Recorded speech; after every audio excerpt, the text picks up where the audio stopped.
Greetings, everyone. Today, I'd like to take a moment to share a really key point regarding the serious issue of food poisoning. When we accidentally eat something that contains, let's say, harmful bacteria or other microscopic organisms like dangerous fungi or even parasites that actually irritate our digestive system, the situation can escalate quickly.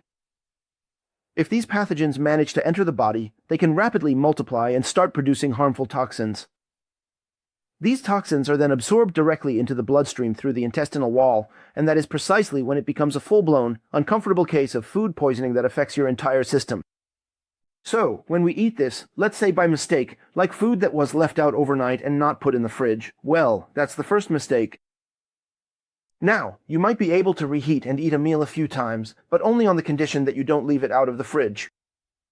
Don't leave it out at all. Assume that once it cools down from being hot to lukewarm, that lukewarm state becomes a breeding ground for bacteria.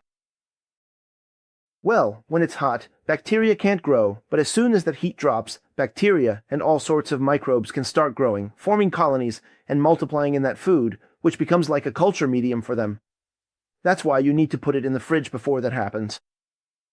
Then, the heating stage is absolutely critical to the process. You need to ensure that it is kept at a temperature very close to boiling for a duration of more than a full minute. It is essential that you make sure every single part of it gets thoroughly hot, so don't rush this step, as it really is the most important part of the whole procedure. Now, if you put it in the microwave, for example, the edges get warm, but it gets hot, but the middle doesn't get hot, it just gets lukewarm. That lukewarm state is no good. So, heating it properly so that the heat reaches all parts is the first point. Actually, when you bring it to 100 degrees, you're essentially boiling it, which means you're sterilizing it, right? And this process can largely eliminate harmful bacteria, germs, and various pathogens. The body itself can usually handle the rest without issue. So, but if someone makes a critical mistake during one of these essential steps and doesn't follow what I mentioned, well, bacteria, fungal spores, amoebas, or any single-celled parasite, anything pathogenic, really, could start to multiply rapidly inside that food. And the scary part is, you simply can't see it with the naked eye, which is why being thorough is so important. It's not even to the point where the smell changes and you'd realize, oh, this is really rotten. No, not rotten. It can be toxic even before it actually goes bad. So, if someone eats this by mistake, what does the body do? The first thing it does is try to block the stomach's exit. The stomach has an entrance and an exit. The entrance is actually from the esophagus. Where it enters the stomach, that's the end of the esophagus. The exit is where it connects to the intestine, so the food can pass through from the stomach and enter the intestine. Well, you know that we don't have food absorption in the stomach, right? So, what does the stomach do? The body can sense some of these things in a way, so it closes off the stomach's exit. The person feels like their stomach is heavy, and this food that, for example, they should have eaten 4 hours ago is still sitting in their stomach, In this case, the recommendation is that they definitely need to vomit. Then they say, oh, I'm feeling nauseous, and they get up and take an anti-nausea pill. That's wrong, You should vomit at least once or twice to make sure that whatever you ate, which was poisonous or harmful for whatever reason and your stomach couldn't handle, gets brought back up. If it passes from the stomach into the intestine, all its toxins will be absorbed. Why? Because the intestine is where absorption happens. Meaning the intestinal wall starts absorbing whatever is in that food item directly into the bloodstream. Once the toxin enters the blood, it becomes a full-blown poisoning where the person gets really sick, or as we say, they become toxic in their appearance and everything else, and that diarrhea and vomiting will take a long time to clear up. So, one step is for the person to try and bring up whatever is sitting heavy on their stomach, because what's left has already been sitting in the stomach for an extra 3 or 4 hours, and there's no telling what kind of havoc it'll wreak on the body once it enters the intestine. Now, even after that, some of it will inevitably make its way into the intestine, and that amount that gets in will cause diarrhea. So, what does the body do?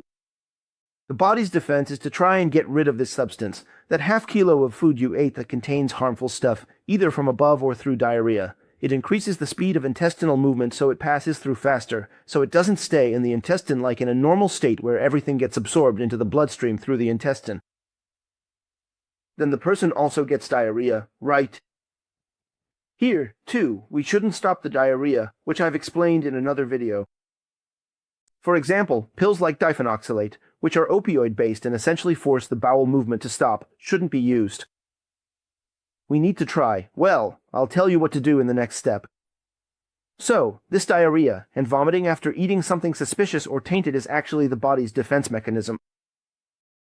Okay, so what should we do here?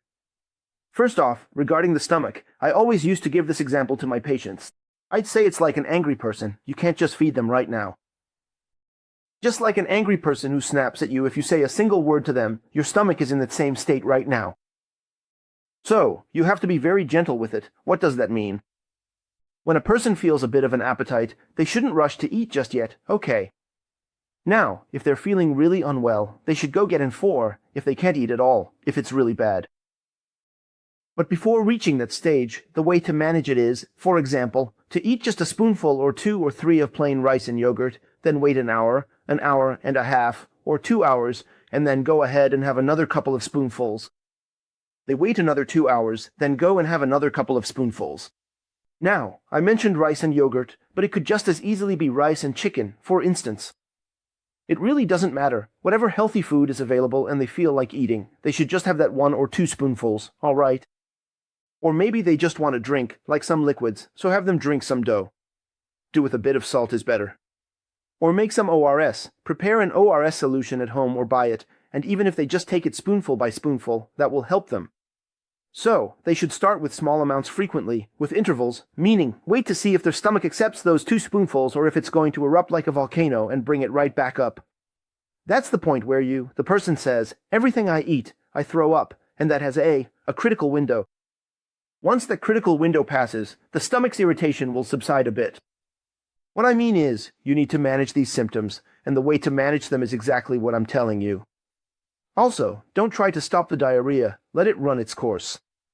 Let it continue until the gut is cleared out, and then you can eat clean food, like the rice and chicken I mentioned, or whatever else the person feels like eating. This was the key point I wanted to share with you. If you have any questions, please bring them up in the Telegram group, and I will explain further.